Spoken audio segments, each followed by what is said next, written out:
नमस्कार, आप देख रहे हैं जनतंत्र टीवी और मैं हूं आपके साथ ऋतु भंडारी। बुलेटिन की शुरुआत करेंगे जहां मुख्यमंत्री भूपेश बघेल भेंट मुलाकात अभियान के तहत आज गोरेला जिला पहुंचे, जहां उन्होंने मरवाही और कोटा विधानसभा क्षेत्र के लिए 151.9 करोड़ रुपए की लागत के 78 निर्माण कार्यों का लोकार्पण और भूमि पूजन किया।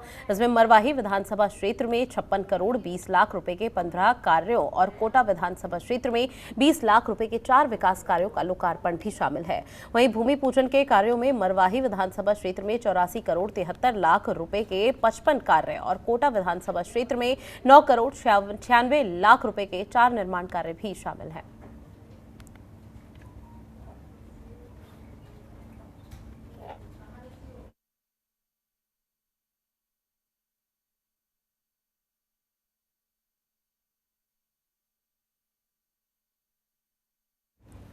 मुख्यमंत्री भूपेश बघेल का भेंट मुलाकात अभियान जारी है और इस अभियान के तहत आज मुख्यमंत्री भूपेश बघेल गौरेला पहुंचे, जहां उन्होंने प्रेस कॉन्फ्रेंस भी की। पत्रकारों को संबोधित करते हुए मुख्यमंत्री भूपेश बघेल ने कहा कि भेंट मुलाकात में बिलासपुर संभाग की सबसे पहले आपके जिले से शुरुआत की है। हमने पहला जिला जीपीएम यानी कि गौरेला, पेंड्रा और मरवाही ही बनाया है। इस क्षेत्र में किया गया विकास दिखाई देता है।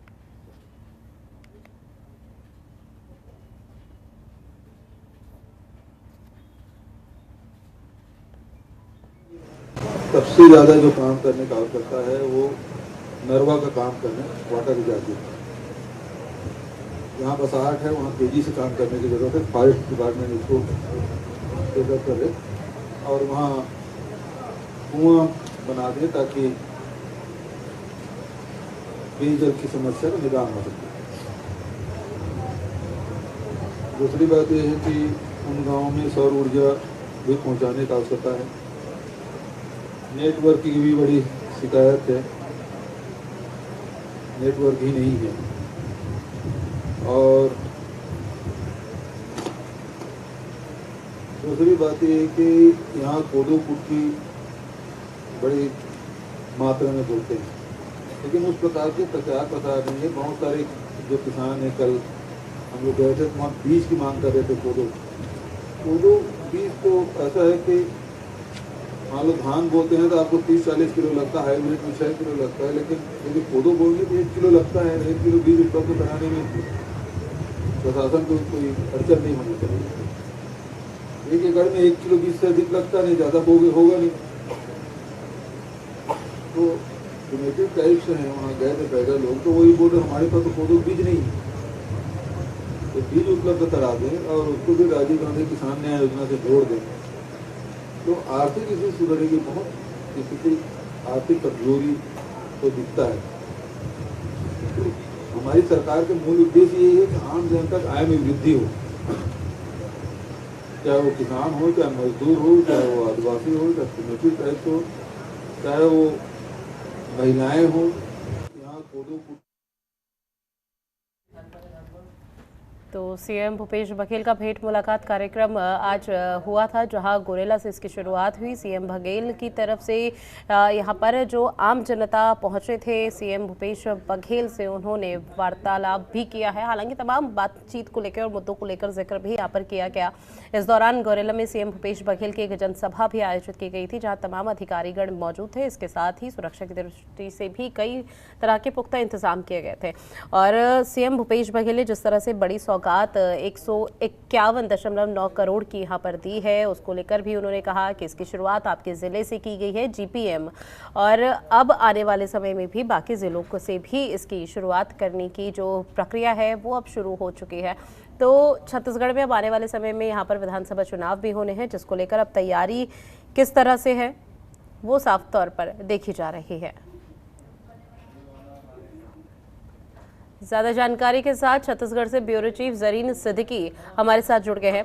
जरीन, सीएम भूपेश बघेल की तरफ से पहले भेंट मुलाकात कर एक जनसभा यहां पर की गई, प्रेस कॉन्फ्रेंस भी किया, तो क्या कुछ खास रहा आज जिस तरह से बड़ी सौगात सीएम भूपेश बघेल की तरफ से दी गई है?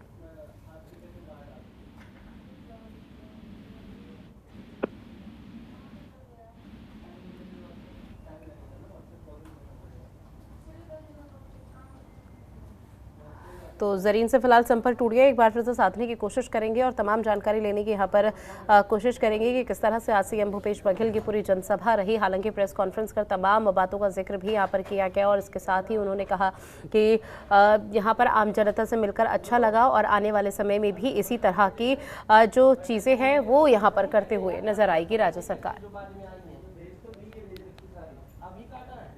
वहीं जिला कांग्रेस कमेटी बलौदाबाजार के प्रभारी महामंत्री गोपी साहू ने लगातार पार्टी विरोधी गतिविधियों के संलिप्त रहने के कारण के वर्मा को निष्कासित कर दिया है।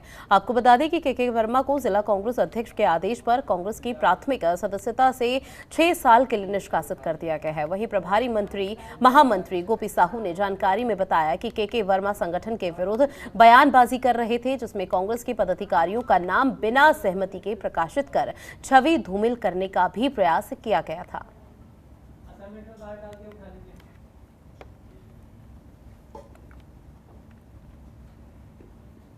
देश में एक बार फिर से नफरत का बीज बोया जा रहा है। कुछ लोग अभिव्यक्ति की आजादी के नाम पर धार्मिक भावनाओं को भड़काने का काम कर रहे हैं, तो वहीं सत्ता और विपक्ष के नेता इस पर राजनीति भी कर रहे हैं। इन सभी मुद्दों पर कांग्रेस संचार विभाग के प्रमुख सुशील आनंद शुक्ला ने कहा कि हमारे छत्तीसगढ़ ब्यूरो चीफ जरीन सिद्दीकी ने उनसे खास बातचीत की है। देश का माहौल काफ़ी भय में होते जा रहा है। नागरिकों से दोयाम दर्जे का व्यवहार किया जाता है। नुपुर शर्मा के एक ट्वीट करने के बाद सेम धाराएं होने के बावजूद उन्हें गिरफ्तार नहीं किया जाता, जबकि 2018 में आल्ट न्यूज़ के संस्थापक मोहम्मद जुबैर के द्वारा जो ट्वीट किया जाता है उसमें उनको गिरफ्तार कर लिया जाता है। इन सब मुद्दों पे हमसे चर्चा करने के लिए कांग्रेस संचार प्रमुख सुशील आनंद हमारे साथ है। हम उनसे जानना चाहें कि देश का माहौल आखिर किस ओर जा रहा है। मेरा सवाल यही है, देश का माहौल किस ओर जा रहा है? यह बड़ा दुर्भाग्यजनक है कि देश में कानून व्यवस्था को बनाए रखने का, देश में सामाजिक सौहार्द को बनाए रखने का दायित्व जिनके पास है, जिस राजनीतिक दल के पास है, दुर्भाग्य से वही राजनीतिक दल अपने रसूख का दुरुपयोग करके न सिर्फ कानून का मखौल उड़ा रही है, देश के सांप्रदायिक सद्भाव को बिगाड़ने का काम कर रही है। और सबसे बड़ा दुर्भाग्यजनक इसलिए कानून की विवेचना अपने सुविधा अनुसार की जा रही है। नुपुर शर्मा धर्म विशेष के खिलाफ गलत बयानी करती हैं, आपत्तिजनक बातें करती हैं, उनके खिलाफ अपराध दर्ज होता है, पूरी दुनिया में उनकी निंदा की जाती है, आप उनको पार्टी से निकाल देते हैं, लेकिन कानून अपना काम नहीं करता है। आल्ट न्यूज़ के एक प्रतिष्ठित पत्रकार के खिलाफ में FIR दर्ज की जाती है, उनकी गिरफ्तारी की जाती है, उनको परेशान किया जाता है। तो इस प्रकार का जो एक दोयम दर्जे का वातावरण इस देश में तैयार किया जा रहा है वह गलत है। एक टीवी चैनल कांग्रेस के राष्ट्रीय नेता के खिलाफ में लगातार उन्हें आतंकवादी के साथ खड़ा करने की कोशिश करता है। उसके बाद में जब पूरे देश में इस चीज़ की सच्चाई सामने आती है, पूरे देश में इसकी निंदा होती है, आप आधे घंटे के प्रोग्राम के बदले में 5 मिनट का खंडन जारी कर देते हैं। स्वाभाविक है कि आपने एक राष्ट्रीय नेता की छवि खराब करने की कोशिश की है, तो आपके खिलाफ में FIR दर्ज किया जाता है, तो आप पूरे चैनल को सामने खड़ा कर देते हैं। ये कहाँ का न्याय है? मतलब अपनी सुविधा के हिसाब से आप लोकतांत्रिक प्रक्रियाओं का उपयोग करेंगे, अपनी सुविधा के हिसाब से आप कानून का उपयोग करेंगे, ऐसा संभव नहीं है। ये डेमोक्रेसी है, डेमोक्रेसी को डेमोक्रेसी ही रहने दिया जाए। अगर सत्ता पक्ष के खिलाफ आपकी कलम, आपकी आवाज़ उठती है तो उसको दबा दिया जाएगा। फिलहाल का माहौल यही कह रहा है, लेकिन पत्रकार बिरादरी में इसको लेके भय नहीं है। पत्रकार अपनी आवाज़ लगातार उठा रहे हैं। सरकार भले उनकी आवाज़ को दबाने की कोशिश कर रही है, इससे पहले भी सरकार के द्वारा पत्रकारों की आवाज़ को दबाने की कोशिश की गई थी, लेकिन सफल नहीं हुई। अपने सहयोगी आरिफ के साथ मैं जरीन सिद्दीकी, जनतन टीवी के लिए। वहीं रायपुर स्टेशन पर आज़ादी के अमृत महोत्सव पर स्वतंत्रता सेनानियों को याद कर उनके परिवार वालों को सम्मानित किया गया है। और आपको बता दें कि इस दौरान भारतवर्ष की आज़ादी के 75 साल पूरे होने पर रेलवे सुरक्षा बल अलग अलग कार्यक्रम आयोजित कर रहा है। इस दौरान 9 स्वतंत्रता सेनानियों को याद किया गया और उनके परिवार वालों को सम्मानित किया। आपको बता दें कि कार्यक्रम के दौरान दक्षिण पूर्व मध्य रेलवे बिलासपुर रेलवे सुरक्षा बल बैंड के जवानों ने देशभक्ति गीतों की मधुर धुन बजाकर मौजूद लोगों के मन में देशभक्ति की भावना को जागृत किया।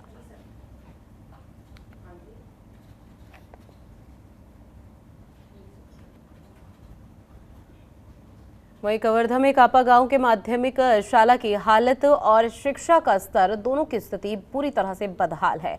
आपको बता दें कि स्कूल भवन बेहद जर्जर होने की वजह से बच्चे स्कूल के बाहर बैठकर पढ़ने को मजबूर है। वहीं बारिश का मौसम भी है, जिसके कारण बच्चों को पढ़ने में खासा दिक्कतों का सामना भी करना पड़ रहा है। ऐसे में पिछले 3 सालों से ग्रामीण स्कूलों की मरम्मत और स्कूल में शिक्षक नियुक्ति की मांग कर रहे हैं, लेकिन कलेक्टर और जिला शिक्षा अधिकारियों ने अब तक उनकी मांगों पर कोई सुनवाई नहीं की। वहीं जब ग्रामीण कलेक्टर को ज्ञापन सौंपने गए तो उनके साथ अभद्रता भी की गई। साथ ही ग्रामीणों ने जिला शिक्षा अधिकारी पर अभद्रता का बड़ा आरोप लगाया और इसके साथ ही ग्रामीणों ने प्रशासन को चेतावनी भी दी है कि अगर उनकी मांग पर सुनवाई नहीं की गई तो वो बच्चों के साथ कलेक्टर कार्यालय में धरना प्रदर्शन करेंगे। हम लोग शासकीय पूर्व माध्यमिक शाला के भवन जो जर्जर है और 3 सालों से लगातार इसका आवेदन देते देते हम लोग सब पालकगण परेशान हो चुके हैं, जिसको लेकर के हम कलेक्टर महोदय के पास भी गए, जिला शिक्षा अधिकारी के पास भी गए। तो जिला शिक्षा अधिकारी का कहना है कि आपके यहाँ 3 टीचर हैं, उसमें से अगर आप लोग अगर मांग करते हैं तो उसमें से एक टीचर को और भगा दूंगा करके हम लोगों के साथ जो बोले हैं, जो आश्वासन दिए हैं, उसमें से 2 टीचर हैं, उसमें के एक टीचर को और मैं भगा दूंगा, अन्यत्र कहीं कर दूंगा। ऐसे करके जिला शिक्षा अधिकारी ने हम सब लोगों को बोला है, जो कि इस प्रकार के अभद्र की व्यवहार हमारे जिला शिक्षा अधिकारी करते हैं, बहुत ही गलत है। हमन शासकीय पूर्व माध्यमिक शाला कापा के जतेक भी शाला समिति के सदस्य हन आज आए हन कलेक्टर सर और जिला शिक्षा अधिकारी के पास आवेदन देहन कि हमार शाला भवन एकदम जर्जर अवस्था में है, टूटत है, गिरत है, वहाँ बच्चा मन कभी भी बैठी तो हादसा हो जाही। एकर बारे में 3 वर्ष से हमन लगातार आवेदन के ऊपर आवेदन देहन, लेकिन ओकर बावजूद भी अधिकारी कर्मचारी मन कोई कार्रवाई नहीं करे है। वहाँ जाके एक बार देख भी चुके हैं डीओ साहब है, लेकिन फिर भी ओकर तबादला हो गए, नया डीओ सर आ गए, लेकिन आज तक हमार मांगला पूरा नहीं करे। बाद बलरामपुर जिले के जहां मुख्यालय में शासकीय हाई स्कूल प्रांगण में स्वास्थ्य विभाग की तरफ से बच्चों को जागरूक किया गया है। आपको बता दें कि इस कार्यक्रम में शासकीय हाई स्कूल के छात्र छात्राओं को कुपोषण, एनीमिया और मासिक धर्म से संबंधित बेहतर स्वास्थ्य के विषय पर खुलकर बताया गया। अधिकारियों ने छात्र छात्राओं की मदद से ग्रामीणों को जागरूक करने की अपील की है। वहीं कार्यक्रम में मौजूद जिले के कलेक्टर विजय दयाराम ने स्कूली बच्चों को संबोधित करते हुए एनीमिया और कुपोषण जैसी कई बीमारियों से कैसे बचा जा सकता है, इस पर समझाया है। उन्होंने बताया कि स्कूली बच्चों को स्वास्थ्य के प्रति जागरूक करने के लिए जल्द ही सभी स्कूलों में स्वास्थ्य योद्धा कार्यक्रम भी चलाया जाएगा। प्रजापति है। आज हमारे स्कूल में किशोर स्वास्थ्य कार्यक्रम मनाया गया और इसमें हमें HIV के बारे में बताया गया, कुपोषण के बारे में बताया गया और HIV से कैसे बचा जा सकता है और HIV हमारे आगे चल के इससे मौत भी हो सकता है और इससे हम कैसे बचें और इसके लिए क्या क्या करें। और हमारे कलेक्टर सर भी बताया कि इसके लिए क्या करना चाहिए और कोविड वैक्सीनेशन के बारे में बताएं, मासिक धर्म के बारे में बताएं।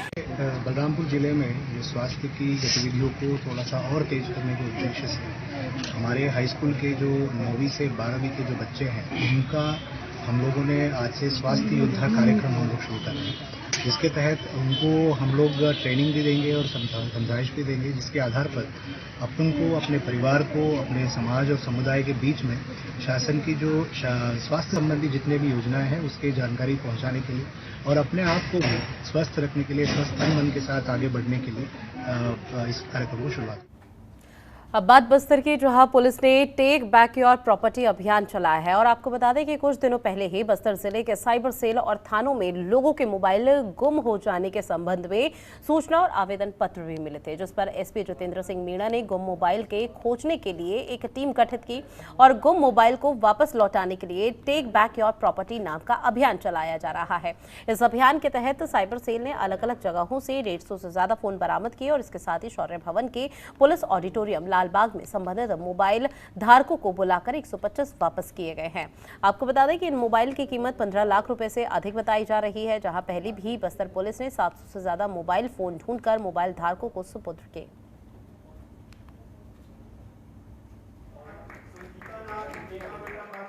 बस्तर में टेक बैक योर प्रॉपर्टी अभियान के तहत गुम मोबाइल को रिटर्न करने की मुहिम चलाई गई है, जिसमें विगत 8 माह में लगभग 450 मोबाइल उनके वैध धारकों को रिटर्न किए गए हैं। इस कड़ी में नवंबर 2021, फरवरी 2022, मई 2022 और आज 4 जुलाई 2022 को ये कार्यक्रम आयोजित किए गए हैं।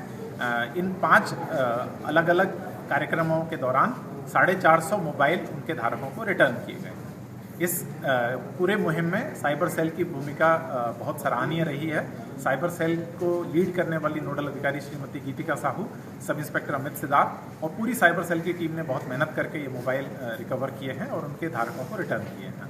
आज मैं बस्तर पुलिस का take back your property scheme के तहत आज वो लोग जितने लोगों को लगभग 7-8 माह में जितने लोगों का फ़ोन गुम हो चुका था या लोग परेशान थे, जिसमें मैं भी एक हूँ, काफ़ी पीड़ा था मुझे भी। तो आज एक पुलिस प्रशासन की एक सराहनीय पहल थी। जिन लोगों जो ज़रूरतमंद थे वो लोगों को मोबाइल वो बहुत मेहनत और कड़ी मेहनत से ढूंढ के उन लोगों ने वापस किया है, जिसके तहत मैं बस्तर के एसपी श्री मीणा जी, ओम प्रकाश शर्मा, सीएसपी साहब, साहू मैडम और बस्तर पुलिस की समस्त टीम को धन्यवाद ज्ञापित करता हूँ। मैं कुमारपारा संतोषी वार्ड की निवासी हूँ। मेरा मोबाइल गुम गया था नवंबर 4 तारीख को। मेरा उम्मीद ही नहीं था कि मिलेगा कर मैं आवेदन लिख के दी पुलिस थाने में। अभी मोबाइल मिल गया है। मैं बहुत तहे दिल से पुलिस को धन्यवाद देती हूँ। वहीं बेमेतरा जिले में फसल का बीमा नहीं मिलने से किसान काफी परेशान है, जिसको लेकर जिले के दर्जन भर गांव के किसान जिला स्तर साप्ताहिक जन दर्शन में पहुंचे थे, जहां कलेक्टर से मुलाकात कर फसल बीमा राशि की मांग की गई है। आपको बता दें कि नवागढ़ विधानसभा के ग्राम मजगांव के किसानों ने बताया कि ओलावृष्टि के कारण फसल बुरी तरह से नष्ट हो गई थी, जिसकी फसल बीमा की राशि आसपास के गाँव के सभी किसानों को मिल चुकी है, लेकिन ग्राम मजगांव के एक भी किसान को फसल बीमा की राशि नहीं मिल पाई, जबकि आसपास के गाँव से सबसे ज्यादा फसल का नुकसान ग्राम मजगांव के किसानों को हुआ था, जिसकी मांग के लिए कलेक्टर जनदर्शन पहुंचकर कलेक्टर से बीमा राशि की मांग की गई।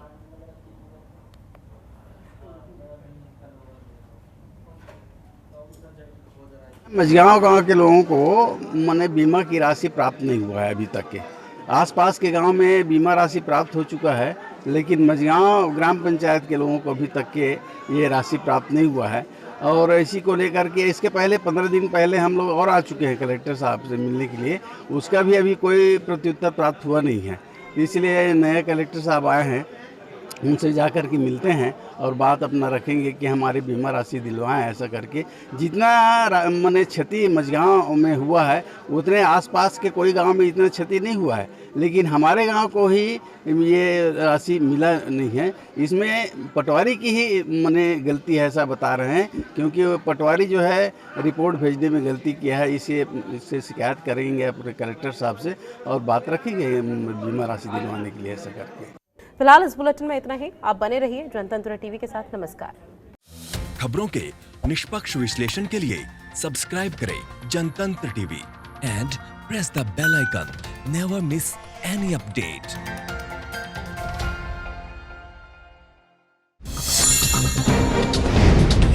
डाउनलोड कीजिए जनतंत्र टीवी ऐप को, जो कि अवेलेबल है गूगल प्ले और ऐप स्टोर पर। अधिक जानकारी के लिए अभी डाउनलोड करें।